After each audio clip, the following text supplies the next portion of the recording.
ഞങ്ങൾക്ക് സ്ട്രെസ് ഇല്ലാതെ എവിടെ പഠിക്കാം എന്ന് ചിന്തിക്കുന്ന ഒരു കുട്ടിക്ക് ഫ്യൂച്ചർ ഒരു ഉത്തരമാവണം എന്ന് വിചാരിച്ച് തന്നെ തുടങ്ങിയതാണ്.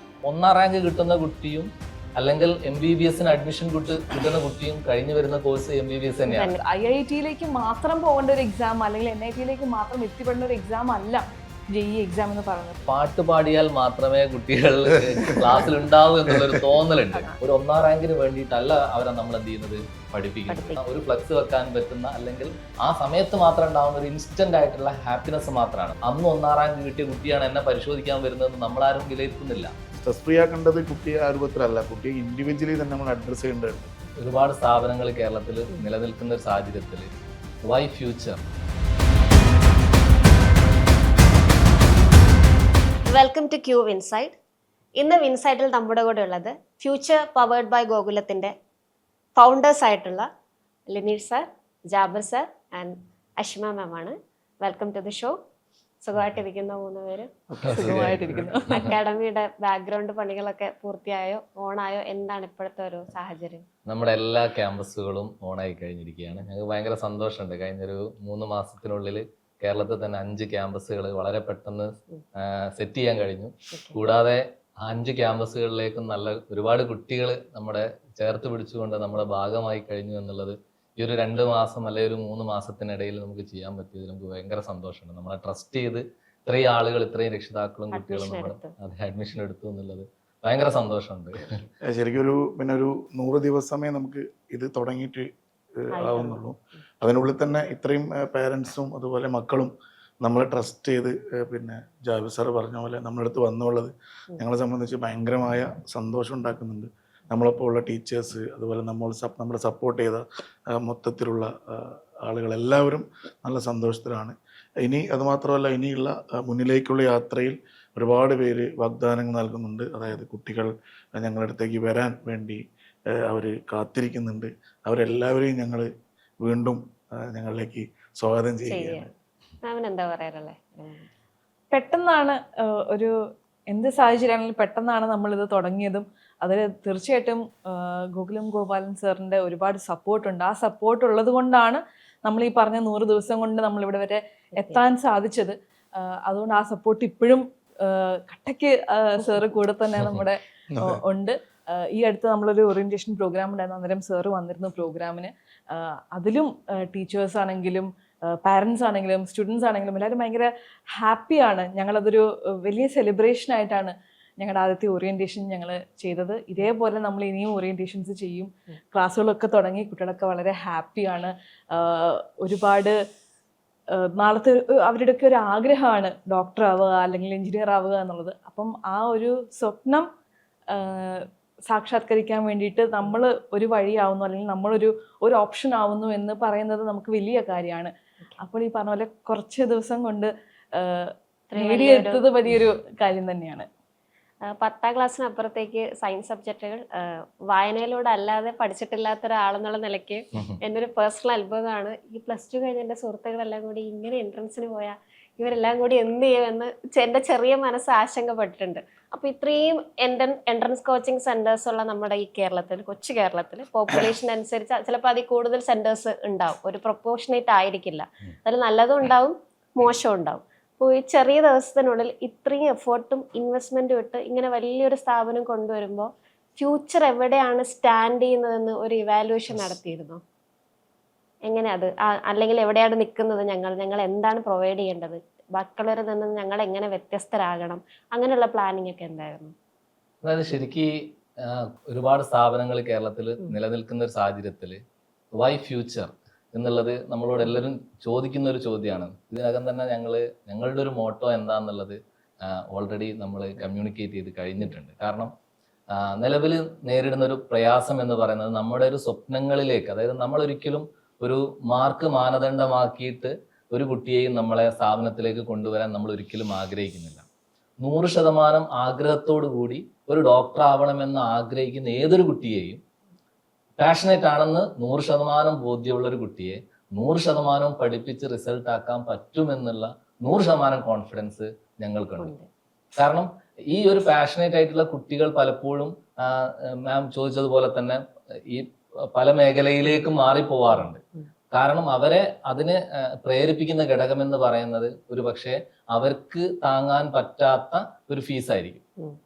അപ്പൊ അതുകൊണ്ട് തന്നെ ഞങ്ങളുടെ ഒരു ആഗ്രഹം എന്ന് പറയുന്നത്, ഞങ്ങളൊക്കെ ബേസിക്കലി ടീച്ചേഴ്സ് ആയതുകൊണ്ട് തന്നെ നമ്മളോട് ചേർന്ന് നിൽക്കുന്ന കുട്ടികൾ നമ്മളെടുത്ത് പറയുന്ന ഒരു കാര്യമുണ്ട്. കാരണം ഫീസൊന്നും താങ്ങാൻ പറ്റുന്നില്ല, പലപ്പോഴും അടുത്ത ഗഡു ഫീസ് അടയ്ക്കാൻ പറ്റാത്ത സാഹചര്യമൊക്കെ പലപ്പോഴും നമ്മളുടെ ഈ ഒരു അധ്യാപന ഘട്ടത്തിൽ നമ്മൾ ഫേസ് ചെയ്ത കാര്യമാണ്. അപ്പൊ അതുകൊണ്ട് തന്നെ ആ ഒരു പ്രഷർ കാരണം അങ്ങനെ കുറച്ച് കുട്ടികൾ പഠിക്കാൻ വന്നിട്ടുണ്ട്. കുറെ കുട്ടികൾ പഠിക്കാതെ വേറെ ഇഷ്ടമില്ലാത്ത മേഖലയിലേക്ക് പോയിട്ടുണ്ട്. തീർച്ചയായിട്ടും ഇതിലൊരു കേരളത്തിന്റെ ഒരു പൊതുബോധമുണ്ട്. അതായത് ഭയങ്കര ബുദ്ധിശക്തിയുള്ള, റാങ്ക് വാങ്ങാൻ കപ്പാസിറ്റി ഉള്ള കുട്ടികൾക്ക് മാത്രമേ ഇത്തരത്തിലുള്ള എൻട്രൻസ് കോച്ചിങ്ങിലൂടെ പോയാൽ ക്രാക്ക് ചെയ്യാൻ പറ്റൂ എന്നുള്ള കേരളത്തിന്റെ ഒരു പൊതുബോധമുണ്ട്.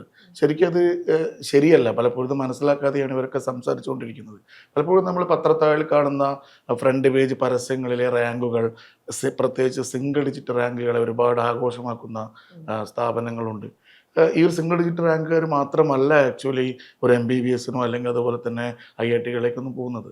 അതിലേറെ സീറ്റുകൾ ഓൾ ഇന്ത്യ ലെവലിൽ അവൈലബിൾ ആണ് ആക്ച്വലി. പക്ഷെ പലപ്പോഴും കുട്ടി ഇത് കണ്ട് ഇതിലേക്ക് എനിക്ക് ഒരിക്കലും എത്തിപ്പിടിക്കാൻ പറ്റില്ല എന്ന് സ്വയം മനസ്സിലാക്കി പിന്മാറുന്ന ഒരു കാഴ്ചയാണ് കണ്ടുകൊണ്ടിരിക്കുന്നത്. അപ്പോൾ ആക്ച്വലി നമ്മൾ ഈ പറഞ്ഞ ഫ്യൂച്ചർ പവേർഡ് ബൈ ഗോകുലത്തിൻ്റെ ഒരു പ്രസക്തി എന്താണെന്ന് വെച്ചാൽ, ഇതല്ല എന്നും ഒരുപാട് അവസരങ്ങൾ നിങ്ങളുടെ മുന്നിൽ തുറന്നു കിടക്കുന്നു എന്നും അത് നിങ്ങൾ പാഷനേറ്റായി നിങ്ങൾ വർക്ക് ചെയ്യാൻ താല്പര്യമുണ്ടെങ്കിൽ ഞങ്ങൾക്കൊപ്പം നിന്ന് ഞങ്ങളെ മികച്ച ടീച്ചേഴ്സ് തയ്യാറാക്കുന്ന മെറ്റീരിയലിലൂടെ കടന്നുപോയി അവരുടെ ഹെൽപ്പ് സ്വീകരിച്ച് നിങ്ങൾ മുന്നിലേക്ക് പോയാൽ വളരെ സുന്ദരമായി നമുക്ക് ഇത്തരം എക്സാമുകളെല്ലാം സിംഗിൾ ഡിജിറ്റ് വാങ്ങാതെ തന്നെ ക്രാക്ക് ചെയ്ത് മുന്നിലേക്ക് പോകാൻ കഴിയും എന്നുള്ളത് തന്നെയാണ് നമുക്കതിൽ പറയാനുള്ളത്. തീർച്ചയായിട്ടും അതായത് ഒരു വിവേചനമില്ലാതെ നമുക്ക് എല്ലാ ആളുകളെയും ഒരേപോലെ പഠിപ്പിച്ച്, കാരണം ഇപ്പൊ ലിനിഷേടൻ പറഞ്ഞ പോലെ തന്നെ ആദ്യം 1ാം റാങ്ക് കിട്ടുന്ന കുട്ടിയും അല്ലെങ്കിൽ MBBS-ന് അഡ്മിഷൻ കിട്ടുന്ന കുട്ടിയും കഴിഞ്ഞു വരുന്ന കോഴ്സ് MBBS തന്നെയാണ്, ഒരേ കോഴ്സാണ് കഴിഞ്ഞു വരുന്നത്. അപ്പൊ അതുകൊണ്ട് തന്നെ കാരണം 1ാം റാങ്ക് കിട്ടിയിട്ടില്ലെങ്കിൽ, കാരണം നമ്മളെ സംബന്ധിച്ചിടത്തോളം ചിന്തിപ്പിച്ച ഒരു ഘടകം എന്ന് പറഞ്ഞാൽ ഇപ്പം തന്നെ നമുക്കറിയാം ഏകദേശം 12 കുട്ടികൾ ഈ ഒരു പ്രശ്നം കാരണം ആത്മഹത്യ ചെയ്തു ഓൾറെഡി. ഈ ഒരു നമ്മൾ കഴിഞ്ഞ ഒരു മാസക്കാലം പരിശോധിച്ചു കഴിഞ്ഞാൽ 12 കുട്ടികൾ നമ്മളിൽ നിന്ന് ഇവിടെ പറഞ്ഞു പോയി. ഒരുപാട് സ്വപ്നങ്ങൾ കണ്ട ഇത്രയും കുഞ്ഞുങ്ങളാണ് നമ്മളിൽ നിന്ന് വിട്ടുപോയിട്ടുള്ളത്. അപ്പൊ അതുകൊണ്ട് തന്നെ നമ്മൾ ഉണ്ടാക്കിയിട്ടുള്ള ഒരു പൊതുബോധമുണ്ട്. ഈ 1ാം റാങ്ക് അല്ലെങ്കിൽ 5ാം റാങ്ക് അല്ലെങ്കിൽ ഈ ഒരു സിംഗിൾ ഡിജിറ്റ് റാങ്കിൽ വരുന്ന കുട്ടിക്ക് മാത്രമേ നല്ല മെഡിക്കൽ കോളേജിൽ കിട്ടുമെന്നുള്ള ഒരു പൊതുബോധം ഇവിടെ കിടക്കുന്നുണ്ട്. അത് പലപ്പോഴും ആർട്ടിഫിഷ്യലായിട്ട് ക്രിയേറ്റ് ചെയ്തൊരു സംഭവമാണ്. അപ്പൊ അതുകൊണ്ട് തന്നെ ഞങ്ങൾക്ക് കമ്മ്യൂണിക്കേറ്റ് ചെയ്യാനുള്ളതും എല്ലാ കുഞ്ഞുങ്ങളോടും രക്ഷിതാക്കളോടും ഒരേ കാര്യമാണ്. കാരണം ഈ 1ാം റാങ്ക് ആണെങ്കിൽ ഞങ്ങൾ ഒരു കുട്ടിയുടെ പേരിൽ വലുതാവാൻ ആഗ്രഹിക്കുന്നേ ഇല്ല. നമ്മളെ ട്രസ്റ്റ് ചെയ്ത് നമ്മൾ അടുത്ത് വരുന്ന കുഞ്ഞുങ്ങൾ ഡോക്ടർ ആവാനാണെങ്കിലും എഞ്ചിനീയർ ആവാണെങ്കിലും ആ ആഗ്രഹത്തിലേക്ക് നമുക്ക് എത്തിച്ചു കൊടുക്കാൻ പറ്റണം. കുട്ടികളെ ബ്രാൻഡ് ചെയ്യാൻ ഉദ്ദേശിക്കുന്നില്ല എന്നുള്ളത് തന്നെയാണ്. അങ്ങനെ പറയുന്നതിലപ്പുറം അതായത് അവരുടെ സ്വപ്നം എന്താണ്, ആ സ്വപ്നത്തിലേക്ക് നമുക്ക് എത്തിക്കാൻ പറ്റണം എന്നുള്ളതാണ് നമ്മളുടെ ഒരു ലക്ഷ്യം എന്ന് പറയുന്നത്. കാരണം പണ്ടൊക്കെ ഇപ്പോൾ എയിംസിൽ പഠിക്കുന്ന ഒരു കുട്ടിക്ക് കിട്ടുന്ന എക്സ്പോഷർ എന്ന് പറയുന്നത് വളരെ വലുതായിരുന്നു. കാരണം കമ്പാരിറ്റീവ്ലി മറ്റു ഹോസ്പിറ്റലുകളിൽ കിട്ടുന്നതിനെക്കാട്ടിലും കൂടുതൽ കേസുകൾ കിട്ടുമായിരുന്നു, പലതരത്തിലുള്ള സംഭവങ്ങളൊക്കെ കൂടുതൽ കിട്ടുമായിരുന്നു. പക്ഷെ ഇന്നത്തെ ടെക്നോളജികൾ മാറിക്കഴിഞ്ഞു. കാരണം ഈ നമ്മളെ തൊട്ടടുത്തുള്ള ഗവൺമെന്റ് ഹോസ്പിറ്റലിൽ വരെ വളരെ സാങ്കേതിക വിദ്യകളൊക്കെ തന്നെ എന്ത് ചെയ്തു കൂടി വന്നിട്ടുണ്ട്. അതുകൊണ്ട് ഏത് മെഡിക്കൽ കോളേജിൽ പഠിച്ചു കഴിഞ്ഞാലും കുട്ടി MBBS ആയിട്ടാണ് എന്ത് ചെയ്യുന്നത് പുറത്തു വരുന്നത്. കാരണം ഈ MBBS കഴിഞ്ഞ ഒരു കുട്ടി അന്ന് തന്നെ ജോലിക്ക് പോകുന്നില്ല, അതിനുശേഷം PGക്ക് പോകണം, പിന്നെ സ്പെഷ്യലൈസേഷൻ നടത്തണം. അപ്പൊ അതുകൊണ്ട് തന്നെ ഈ ഒരു കാര്യങ്ങൾ നമ്മൾ എല്ലാ രക്ഷിതാക്കളിലേക്കും കുഞ്ഞുങ്ങളിലേക്കും എത്തിക്കുകയും നമ്മളെ ഭാഗമായിട്ട് വന്ന മുഴുവൻ കുട്ടികളിലൂടെയും അറിയപ്പെടാനാണ് നമ്മൾ ആഗ്രഹിക്കുന്നത്.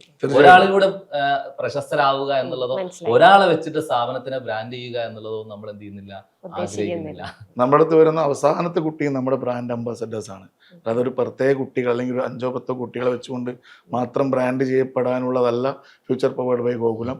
ഇവിടെ വരുന്ന ഓരോ അവസാനത്തെ കുട്ടിയും നമ്മൾ പരമാവധി അവർക്ക് ഈ ഓരോ എക്സാമുകളും ക്രാക്ക് ചെയ്യാൻ പറ്റുന്ന രീതിയിലുള്ള എല്ലാ ഫെസിലിറ്റികളും ഒരുക്കി കൊടുത്തുകൊണ്ട് അവരുടെ സ്വപ്നങ്ങൾ യാഥാർത്ഥ്യമാക്കാൻ വേണ്ടി കൃത്യമായി അവർക്കൊപ്പം നിൽക്കും.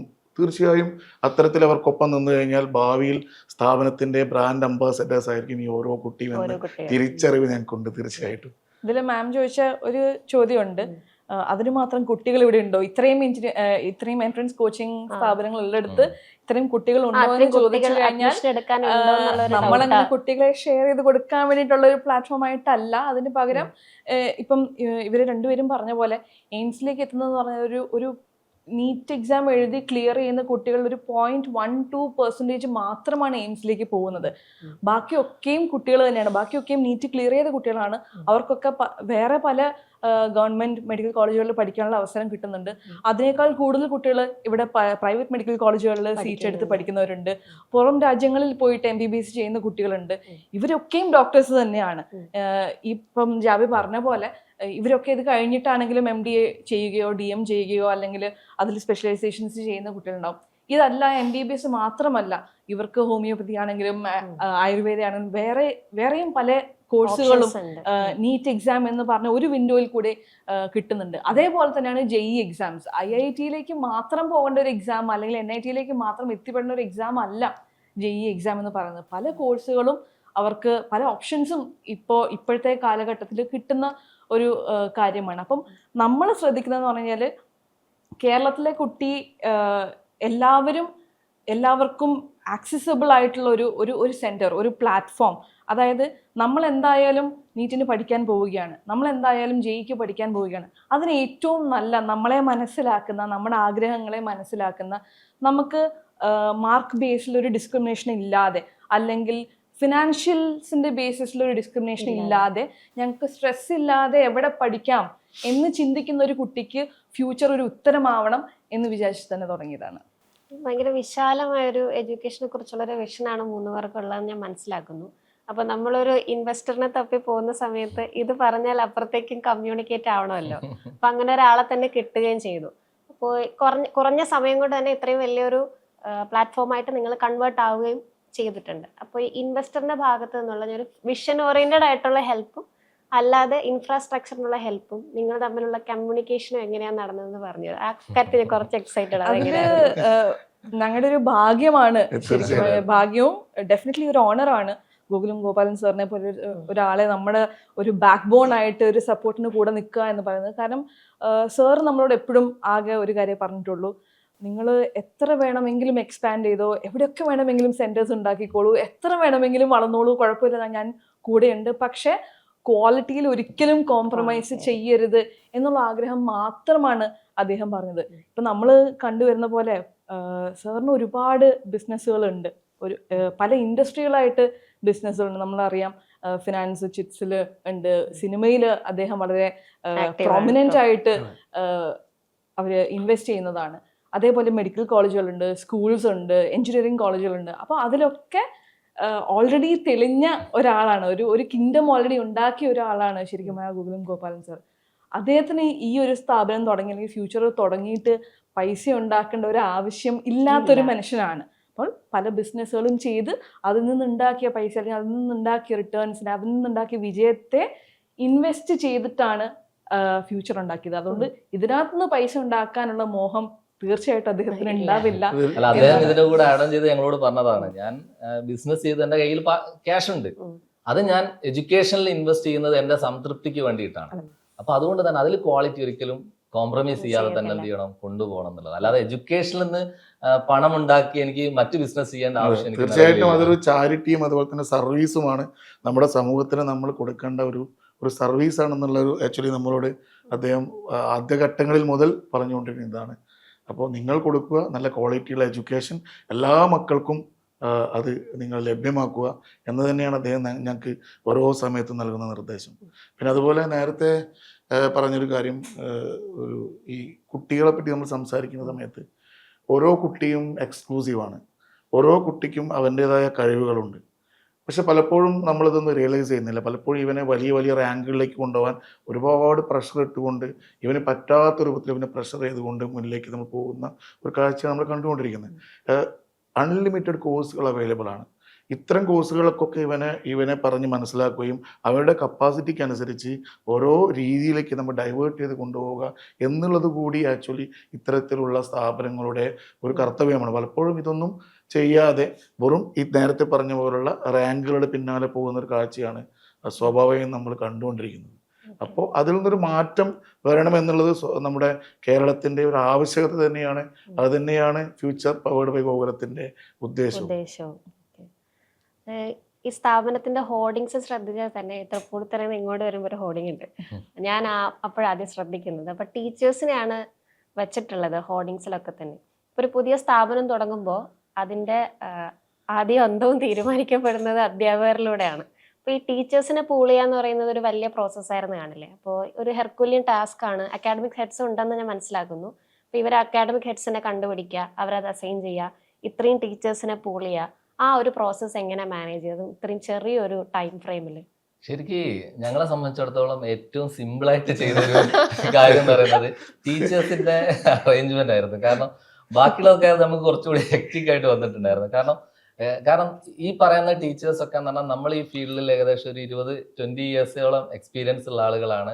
അപ്പൊ അതുകൊണ്ട് തന്നെ എല്ലാ ടീച്ചേഴ്സുമായിട്ട് നമുക്ക് നല്ല ബന്ധമുണ്ട്. അപ്പം നമ്മളിങ്ങനെ ഒരു പ്ലാനുമായിട്ട് മുന്നോട്ട് പോയ സമയത്ത് ഇനിയും വേണമെങ്കിൽ നമുക്കത് നിറയ്ക്കാവുന്ന നിരന്തരം ഇപ്പോഴും നമ്മളെ വിളിച്ചുകൊണ്ടിരിക്കുകയാണ്. എന്താണ് ഞങ്ങൾ വിളിക്കാത്തത് പറഞ്ഞു വന്നാൽ ഞങ്ങൾ ചില പരസ്യങ്ങളിലൊക്കെ നമ്മൾ റാങ്ക് ഉണ്ടാക്കിയ ടീച്ചേഴ്സ് ഇവിടെയാണെന്നുള്ള പരസ്യം ഒക്കെ നമ്മൾ ആൾറെഡി അനൗൺസ് ചെയ്തിട്ടുണ്ട്. പക്ഷെ ഇപ്പൊ നമ്മൾ നേരത്തെ റാങ്കിനെ പറ്റി സംസാരിക്കുമ്പോഴും അവരൊന്നും എന്തല്ല ഈ നേരത്തെ പറഞ്ഞ പോലെ ഈ സിംഗിൾ ഡിജിറ്റ് റാങ്ക് മുന്നേ ഉണ്ടാക്കിയവരാണെങ്കിൽ പോലും അവരൊന്നും അവരുടെ ആ യാത്രയിൽ സംതൃപ്തരല്ല എന്നാണ് ഞങ്ങൾ മനസ്സിലാക്കുന്നത്. പലപ്പോഴും അവരതിലൊക്കെ എന്താണ് ദുഃഖിതരാണ്. കാര്യം എല്ലാ കുട്ടികൾക്കും ഇതൊന്നും കിട്ടുന്നില്ല എന്നുള്ള ഒരു ഉള്ളിലുള്ള ഒരു പ്രശ്നം അവർക്കെല്ലാം ഉണ്ട്.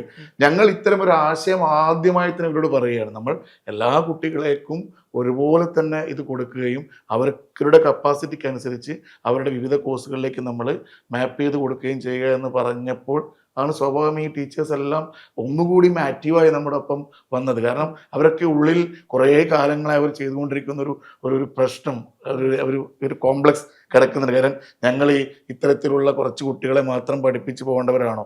ഒരുപാട് കുട്ടികളില്ലേ? ഈ കുട്ടികൾക്കും ഒരു ഭാവി നമ്മൾ ഉണ്ടാക്കി കൊടുക്കണ്ടേ? ഇത്തരത്തിലുള്ള ചിന്തകളുള്ള എല്ലാ അധ്യാപകരും നമ്മളൊപ്പമാണ് ഇപ്പോൾ ഉള്ളത്. ഇനിയും ധാരാളം പേർ എനിക്ക് തോന്നുന്നു അതെ, അതില് വലിയൊരു റോള് വഹിച്ചത് തീർച്ചയായിട്ടും ഇപ്പൊ മാം പറഞ്ഞ പോലെ ഒരു അക്കാഡമിക് കൗൺസിൽ നമുക്കുണ്ട്. അതിൽ നമുക്ക് അക്കാഡമിക് ഡയറക്ടറായിട്ട് ഗീതാ പ്രസാദ് സാർ ഉണ്ട്, ഓഫ്ലൈനിന്റെ അക്കാഡമിക് ഹെഡായിട്ട് രിജു ശങ്കർ സാർ ഉണ്ട്, ഓൺലൈനിന്റെ കാര്യങ്ങൾ നോക്കാനായിട്ട് അക്കാഡമിക് ഹെഡായിട്ട് ഫമീൽ മുഹമ്മദ് സാർ ഉണ്ട്. എപ്പോഴും നമ്മളൊരു സ്ഥാപനത്തിന്റെ ലീഡർഷിപ്പ് സ്ട്രോങ് ആവുന്നിടത്തോളമാണ് ടീം സ്ട്രോങ് ആവുക. അപ്പോൾ നമ്മുടെ ലീഡേഴ്സൊക്കെ ഈ പറഞ്ഞ പോലെ ഒരുപാട് എക്സ്പീരിയൻസ് ഉള്ള ലീഡേഴ്സാണ്. അവര് ഇതേ വിഷൻ, അതായത് ഞങ്ങൾക്കുള്ള അതേ വിഷൻ തന്നെയാണ് എല്ലാ കുട്ടികളെയും ഒരു ഡിസ്ക്രിമിനേഷൻ ഇല്ലാതെ നമ്മൾ നല്ല ഫാക്കൽറ്റീസ് എന്ന് പറയുന്നത് തീർച്ചയായിട്ടും റിസൾട്ടിലേക്ക് കൊണ്ടുപോകാൻ പറ്റുന്ന ഫാക്കൽറ്റീസാണ്. എങ്ങനെയാണ് ഒരു കുട്ടീനെ റിസൾട്ടിലേക്ക് എത്തിക്കേണ്ടത് എന്ന് അറിയാവുന്ന ഫാക്കൽറ്റീസാണ്.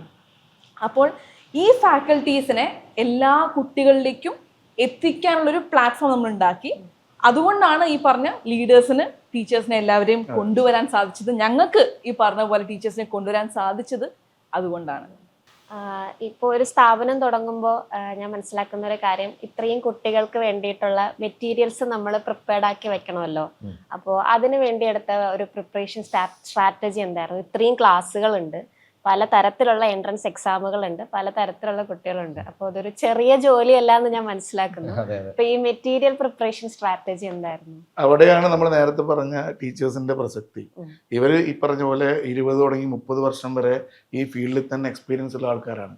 അപ്പൊ അവരെ സംബന്ധിച്ച് ഇത് വളരെ ഒരു സിമ്പിൾ ടാസ്ക്കാണ് ഇതെല്ലാം ഉണ്ടാക്കുന്നത്. അവർക്ക് അറിയാം എത്തരത്തിലുള്ള ചോദ്യങ്ങളാണ് ഇതിൽ വരുന്നത്, എങ്ങനത്തെ ചോദ്യങ്ങളാണ് ഇനിയുള്ള പരീക്ഷകൾക്ക് നമ്മൾ എക്സ്പെക്ട് ചെയ്യേണ്ടത്, എല്ലാം അവർക്ക് അറിയാം.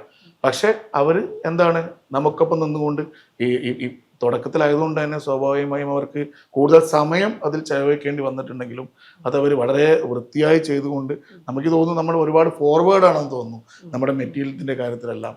കുട്ടികളും നമ്മുടെ ക്ലാസ്സിലെല്ലാം തുടങ്ങി കുട്ടികളും ആ മെറ്റീരിയൽസിലൊക്കെ ഭയങ്കര സാറ്റിസ്ഫൈഡ് ആണ്. കാര്യം നമ്മുടെ സ്ട്രക്ചേർഡായ മെറ്റീരിയലാണ്. അതായത് സിമ്പിൾ ടു കോംപ്ലക്സ് എന്ന രൂപത്തിൽ ചെയ്ത NCERT എന്ന് പറയുന്ന ആ വേദപുസ്തകത്തെ അടിസ്ഥാനമാക്കി ചെയ്ത, അതിലൂടെ കടന്നു പോകുന്ന ഏത് കുട്ടിക്കും എളുപ്പത്തിൽ മനസ്സിലാക്കാവുന്ന രൂപത്തിലുള്ള ചോദ്യങ്ങൾ, അതിൻ്റെ ഓർഡർ തയ്യാറാക്കിയ പുസ്തകങ്ങൾ അല്ലെങ്കിൽ മെറ്റീരിയൽ തന്നെയാണ് നമ്മൾ പ്രൊവൈഡ് ചെയ്യുന്നത്. അത് സ്വാഭാവികമായും ഇത്തരത്തിലുള്ള നേരത്തെ അശിമ പറഞ്ഞ പോലെയുള്ള ലെജൻസ് ആയ ടീച്ചേഴ്സ് നമ്മളിപ്പോൾ ഉള്ളത് കൊണ്ട് തന്നെയാണ്. ഓക്കെ. ഇപ്പോൾ ഫ്യൂച്ചറിനെ കുറിച്ച് സംസാരിക്കുമ്പോൾ എടുത്തു പറഞ്ഞിട്ടുള്ള ഒരു കാര്യം അവിടുത്തെ ഫീ സ്ട്രക്ചറാണ്. നിങ്ങളത് പറയാനും റെഡിയാണ്. അത് തന്നെയാണ് എല്ലായിടത്തും പരസ്യമായിട്ടോ അല്ലാതെയും ഓപ്പൺ ആയിട്ട് ട്രാൻസ്പെറൻ്റ് ആയിട്ട് അത് ഡീൽ ചെയ്യുന്നുണ്ട്. അപ്പം അങ്ങനെ ഒരു ഫീ സ്ട്രക്ചറിലേക്ക് പോയി അല്ലെങ്കിൽ ഇങ്ങനെ മതി എന്ന് തീരുമാനിക്കാനുള്ള ഒരു റീസൺ എന്താ? അതിൻ്റെ പിന്നിലുള്ളൊരു തോട്ട് എന്തായിരുന്നു? ഇത്രയും ഒരു റീസണബിൾ ആയിട്ടുള്ള എമൗണ്ടിൽ കുട്ടികളെ പഠിപ്പിക്കുക എന്നുള്ള ഒരു തോട്ട് പ്രോസസ്സ് എങ്ങനെയാണ് വന്നത്?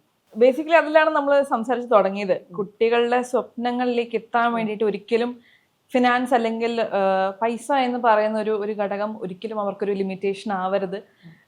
വീട്ടിൽ കുട്ടിയുടെ പാരൻസിൻ്റെ അടുത്ത് ഒരു ആഗ്രഹം പറയുമ്പോൾ അയ്യോ നമുക്കത് അഫോർഡ് ചെയ്യാൻ പറ്റില്ല എന്ന് പറഞ്ഞത് കൊണ്ട് മാത്രം ആ സ്വപ്നം അവിടെ സ്റ്റോപ്പായി കുട്ടി വേറെ ഒരു ചാനലിലേക്ക് പോകാതെ വരാൻ വേണ്ടിയിട്ടാണ് നമ്മൾ ഫീസ് ഇങ്ങനെ ആക്കിയത്. അതിൽ ഫീസ് ഇപ്പൊ നമ്മൾ പറഞ്ഞ പോലെ എല്ലായിടത്തും പറഞ്ഞു, ഇവിടെയും പറയുകയാണ്.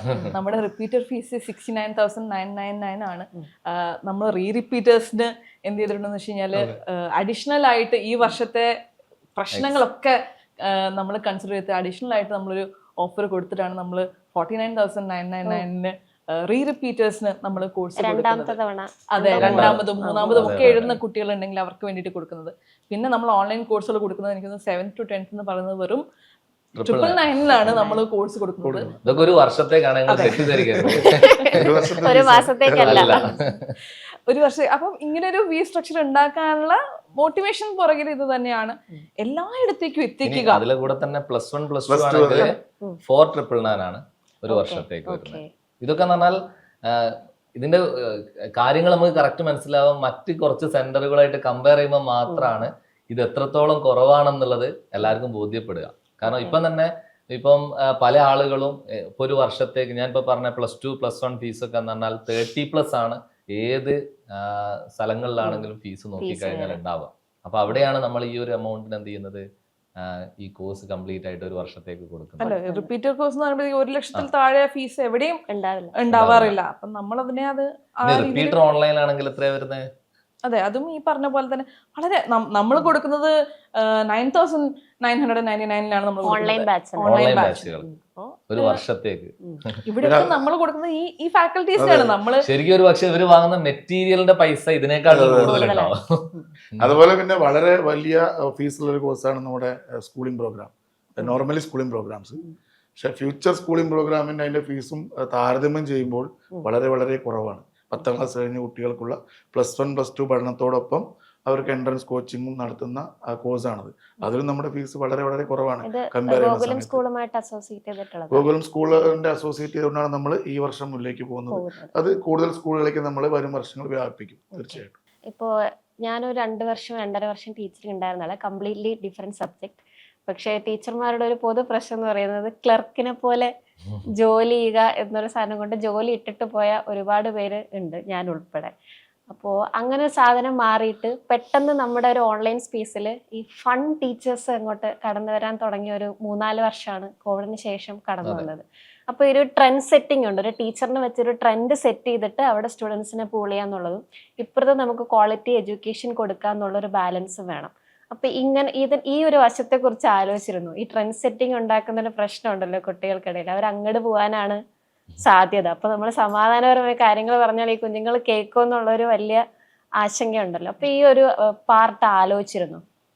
തീർച്ചയായിട്ടും നമ്മളത് ആലോചിച്ചിട്ടുണ്ട്. അത് പക്ഷെ നമ്മളെ ഇവിടെയുള്ള മറ്റൊരു ചിന്താഗതിയാണ് എല്ലാ കുഞ്ഞുങ്ങളും ഈ പാട്ടുപാടിയിട്ട് എടുക്കുന്ന ക്ലാസ്സുകൾ അല്ലെങ്കിൽ പിന്നെ ഇത്തരത്തിലുള്ള ക്വാളിറ്റി ഇല്ലാതെ കൊടുക്കുന്ന ക്ലാസ്സുകൾ.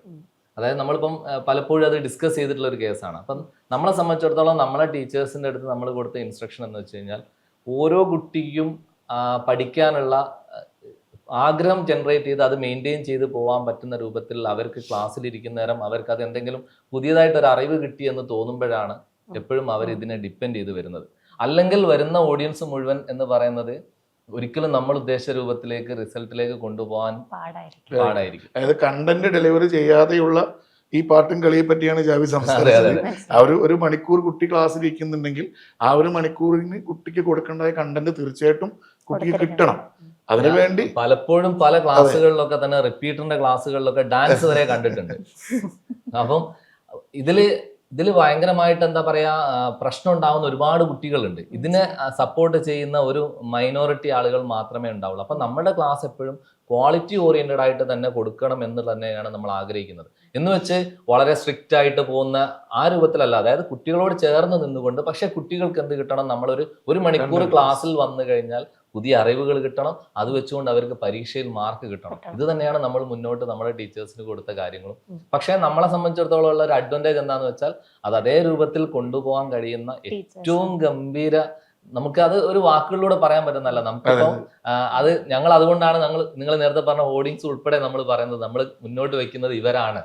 കാരണം അതിൽ നമുക്ക് 100% കോൺഫിഡൻസ് ഉണ്ട്. അത് മെയിൻറ്റെയിൻ ചെയ്യാൻ പറ്റുന്ന ആളുകളാണ് ഇപ്പൊ നമ്മുടെ കൂടെ ഉള്ളത് എന്നുള്ളത്.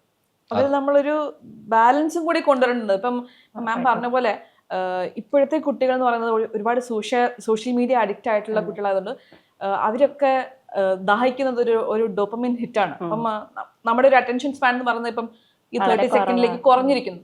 അപ്പോൾ ഈ ഫാക്കൽറ്റീസ്, നമ്മൾ പറയുന്ന ക്വാളിറ്റി ഉള്ള ഫാക്കൽറ്റീസ് ക്ലാസ് എടുക്കുമ്പോൾ തീർച്ചയായിട്ടും അവർ ശ്രദ്ധിക്കുന്ന ഒരു കാര്യം എന്ന് പറയുന്നത് ബോറടിക്കാതെ ക്ലാസ് എടുക്കുക എന്നുള്ളതാണ്.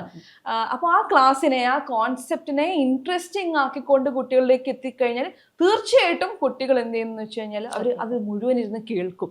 അത്രയും അറ്റൻഷൻ ഡെഫിസിറ്റ് ആയിട്ടുള്ള കുട്ടികളാണെങ്കിലും അതിന് ഈ എക്സ്ട്രീം മീൻസ് വേണ്ട എന്നേ ഉള്ളൂ. അതായത് ഈ പാട്ട് ഡാൻസ് എന്നുള്ള എക്സ്ട്രീം മീൻസ് ഇല്ലാതെ കോൺസെപ്റ്റിനെ എത്രത്തോളം ഇൻട്രസ്റ്റിംഗ് ആക്കി കോൺസെപ്റ്റിൽ തന്നെ കുട്ടികളെ ഹുക്ക് ചെയ്യാൻ പറ്റുന്ന ഫാക്കൽറ്റീസ് ആണ്. ആ ഫാക്കൽറ്റീസ് ആണ് ഇപ്പൊ ജാവി പറഞ്ഞ കോഡിങ്ങിലുള്ള ഫാക്കൽറ്റി. കണക്ക് വളരെ ബുദ്ധിമുട്ടായതുകൊണ്ട് പാട്ടുപാടി പഠിച്ച ഒരാളാണ്. അപ്പൊ അതിന്റെ സാധ്യത ഞാൻ നിരാകരിക്കില്ല. പക്ഷെ ചോദിച്ചതാണ്, ഒരു പ്രശ്നം ഉണ്ടല്ലോ, ഒരു ബാലൻസ് നമ്മൾ ഇതിൽ വേണമെന്ന് പറയാം. പാട്ട് പാടിയാൽ മാത്രമേ കുട്ടികൾ ക്ലാസ്സിൽ ഉണ്ടാവൂ എന്നുള്ളൊരു തോന്നലുണ്ട് ചില ആളുകളിലെങ്കിലും. അപ്പൊ അതുകൊണ്ടാണ് നമ്മൾ അത് എടുത്തു പറയുന്നത്. കാരണം അങ്ങനെയല്ല, നമ്മളെ കുട്ടികളെ നമ്മൾ അണ്ടർ എസ്റ്റിമേറ്റ് ചെയ്യുകയാണ്. കാരണം കുട്ടി അതിലും മുകളിലാണ് അവരുടെ ബുദ്ധിയും അവരുടെ തോട്ടും എല്ലാം കിടക്കുന്നത്. അപ്പം നമ്മൾ അവർക്ക് ക്വാളിറ്റിയിലൂടെ തന്നെ എന്ത് ചെയ്യണം, നമ്മൾ അവരെ ക്ലാസ്സിൽ പിടിച്ച് നിർത്തണം എന്നുള്ളതാണ്. പിന്നെ പലപ്പോഴും ഇത് സ്ട്രെസ് ഫ്രീ ആക്കാൻ വേണ്ടിയാണ് ഇവിടെ ഇതൊക്കെ ചെയ്യുന്നത് എന്നാണ് പറയുന്നത്. പക്ഷെ സ്ട്രെസ് ഫ്രീ ആക്കേണ്ടത് കുട്ടിയെ ആ രൂപത്തിലല്ല, കുട്ടിയെ ഇൻഡിവിജ്വലി തന്നെ നമ്മൾ അഡ്രസ്സ് ചെയ്യേണ്ടതുണ്ട്. അതിനുവേണ്ടി ഫ്യൂച്ചർ പവർഡ് ബൈ ഗൂഗിളത്തിന് വ്യക്തമായ പ്ലാനുകളുണ്ട്.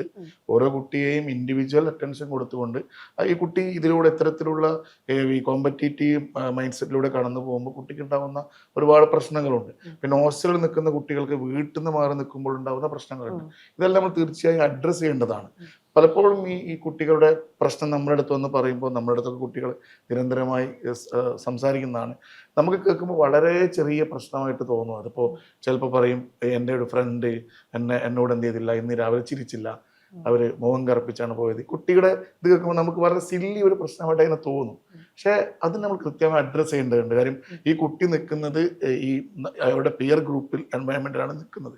അപ്പോൾ അത് കൃത്യമായി അഡ്രസ്സ് ചെയ്ത് കുട്ടിക്കുണ്ടാകുന്ന ഓരോ മൈനർ പ്രശ്നങ്ങളെയും നമ്മൾ അഡ്രസ്സ് ചെയ്തുകൊണ്ട്, അപ്പോൾ നോർമലി ഒരു സ്ട്രെസ് ബിൽഡപ്പ് ആവുന്നൊരു സമയമുണ്ട്.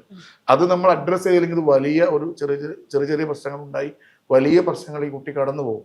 അപ്പോൾ സ്വാഭാവികമായും നമ്മൾ അത്തരത്തിലുള്ള കുട്ടിക്ക് സ്ട്രെസ് ഉണ്ടാകുന്ന എല്ലാ സാഹചര്യങ്ങളെയും കാണുകയും കുട്ടികൾക്ക് അത് തുറന്ന് പറയാനുള്ള ഒരു സാഹചര്യം നമ്മുടെ സ്ഥാപനത്തിൽ ഉണ്ടാക്കുകയും ചെയ്യുക എന്നുള്ളത് വളരെ പ്രാധാന്യമുള്ളതാണ്. കാര്യം പലപ്പോഴും പല സ്ഥാപനങ്ങളും കുട്ടിക്ക് അത് പറയാൻ പറ്റില്ല. നമ്മൾ സ്വാഭാവികമായും അതിനുവേണ്ടി നമുക്ക് മെൻറ്റേഴ്സ് ഉണ്ട്, ടീച്ചേഴ്സ് ഉണ്ട്. അതല്ലാതെ എക്സ്പേർട്സിനെ നമ്മൾ സ്പെഷ്യലി ഇതിലേക്ക് അപ്പോയിന്റ് ചെയ്തിട്ടുണ്ട്.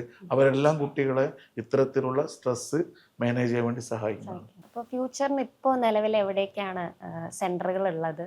അപ്പോൾ അവിടുത്തെ ഫെസിലിറ്റീസ്, കാര്യങ്ങൾ, ഇതൊക്കെ ഒന്ന് ബ്രീഫ് ചെയ്യാൻ പറ്റുമോ?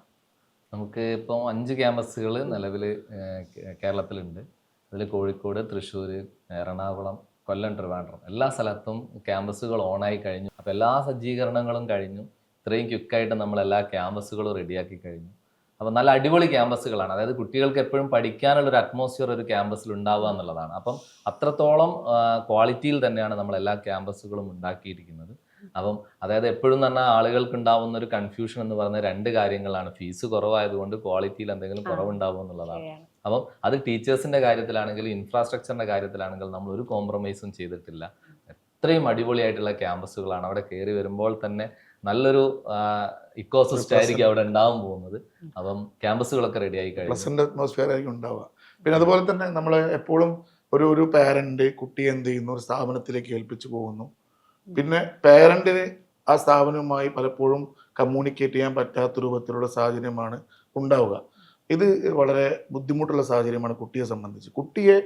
കുട്ടി അതുപോലെ സ്ഥാപനം അതുപോലെ പേരന്റ്, ഇതൊരു ട്രയാങ്കിളായിട്ട് വർക്ക് ചെയ്യേണ്ടതാണ്. പലപ്പോഴും ഇവരുടെ എല്ലാ പ്രശ്നങ്ങളും അഡ്രസ്സ് ചെയ്യാൻ, ഇപ്പോൾ പേരൻറ്റിൻ്റെ പ്രശ്നങ്ങൾ, പേരൻറ്റിന് കുട്ടിയെപ്പറ്റി ധാരാളം പ്രശ്നങ്ങൾ ഉണ്ടായിരിക്കും. കുട്ടി എന്തൊക്കെ പ്രശ്നങ്ങൾ ഫേസ് ചെയ്യുന്നുണ്ട്, കുട്ടി പലപ്പോഴും ഇത് വീട്ടിലേക്ക് കോൾ ചെയ്യുമ്പോൾ, ഹോസ്റ്റലിൽ നിൽക്കുന്ന കുട്ടിയാണെങ്കിൽ വീട്ടിലേക്ക് കോൾ ചെയ്യുമ്പോൾ പേരൻറ്റോട് പറഞ്ഞിട്ടുണ്ടായിരിക്കും. പലപ്പോഴും പേരൻസിന് ഇതൊന്നും കമ്മ്യൂണിക്കേറ്റ് ചെയ്യാൻ പല സ്ഥാപനങ്ങളിലും സാധിക്കാറില്ല. നമ്മൾ പേരൻസ് മീറ്റിങ്ങിൽ അതുപോലെ ഓറിയൻറ്റേഷനിലൊക്കെ പേരൻസിനോട് നിരന്തരമായി പറഞ്ഞുകൊണ്ടിരിക്കുന്ന കാര്യം, നിങ്ങൾ എല്ലാ സമയത്തും സ്ഥാപനവുമായി കണക്ട് ചെയ്തുകൊണ്ടിരിക്കണം, കുട്ടിയുടെ ഓരോ പ്രശ്നങ്ങളും അഡ്രസ്സ് ചെയ്തുകൊണ്ടിരിക്കണം. അതുപോലെ തന്നെ പേരൻസിൻ്റെ കമ്മ്യൂണിറ്റിയെ നമ്മൾ ക്രിയേറ്റ് ചെയ്യുന്നുണ്ട്. എന്ത് ചെറിയ പ്രശ്നമാണെങ്കിലും തീർച്ചയായിട്ടും അത് പേരൻസിന് അതിൽ പറയാം. അതിൽ എത്രയും പെട്ടെന്ന് ക്വിക്കായിട്ട് അതിനുള്ള റെമഡി എന്താണോ അത് നമ്മൾ തീർച്ചയായിട്ടും ചെയ്യും. ഇത് നമ്മൾ പേരൻസിന് കൊടുക്കുന്ന ഉറപ്പാണ്, കുട്ടിക്ക് കൊടുക്കുന്ന ഉറപ്പാണ്. തീർച്ചയായിട്ടും ആ ഒരു ട്രയാങ്കിളിലാണ് ഈ കുട്ടിയെ നമ്മൾ മുന്നിലേക്ക് കൊണ്ടുപോകേണ്ടത്. തീർച്ചയായിട്ടും പിന്നെ ഇൻഫ്രാസ്ട്രക്ചറിന്റെ കാര്യം പറയുമ്പോൾ ഇപ്പം അതിൽ എടുത്തു പറയേണ്ട കാര്യങ്ങൾ എന്ന് പറഞ്ഞാൽ നമ്മുടെ ക്ലാസ് റൂംസ് എല്ലാം AC ക്ലാസ് റൂംസ് ആണ്. പ്രൊജക്ടർ വെച്ച് ആണ് ക്ലാസ്സുകൾ എടുക്കുന്നത്. വളരെ ഡിജിറ്റലി മുന്നോട്ട് തന്നെ നിൽക്കുന്ന ക്ലാസ് റൂംസ് ആണ് നമുക്കുള്ളത്. അതൊക്കെയാണ് നമ്മൾ നേരത്തെ കോംപ്രമൈസ് ചെയ്യപ്പെടുമോ എന്ന് ഭയന്ന കാര്യങ്ങൾ. പിന്നെ ഇവർക്ക് കൊടുക്കുന്ന മെറ്റീരിയൽസ് ആണെങ്കിലും എല്ലാം പ്രോപ്പർലി സ്ട്രക്ചേർഡ് ആയിട്ടുള്ള മെറ്റീരിയൽസ് ആണ്. ഇവരൊക്കെ എഴുതുന്നത് OMR ഷീറ്റിൽ, അതായത് ഒരു എക്സാമിന് വേണ്ടി പ്രിപ്പയർ ചെയ്യുമ്പോൾ അതിൻ്റെ മോക്കുകളാണ് നമ്മൾ ആദ്യത്തെ ദിവസം തൊട്ടേ ഈ കുട്ടികളെ കൊണ്ട് നമ്മൾ എഴുതിക്കുന്നത്. ഇപ്പം നീറ്റ് ആണെങ്കിലും JEE ആണെങ്കിലും നമ്മൾ OMR ഷീറ്റ് കൊടുത്ത് അവർക്ക് ആ ഒരു അറ്റ്മോസ്ഫിയറിൽ തന്നെയാണ് നമ്മൾ അവരെ കൊണ്ടുവരുന്നത്. ഇനി നമ്മൾ പറയുന്നു JEE സ്റ്റുഡൻസിന് ഓൾറെഡി എക്സാം CBT ബേസ്ഡ് ആണ്, അതായത് കമ്പ്യൂട്ടർ ബേസ്ഡ് ടെസ്റ്റ് ആണ്.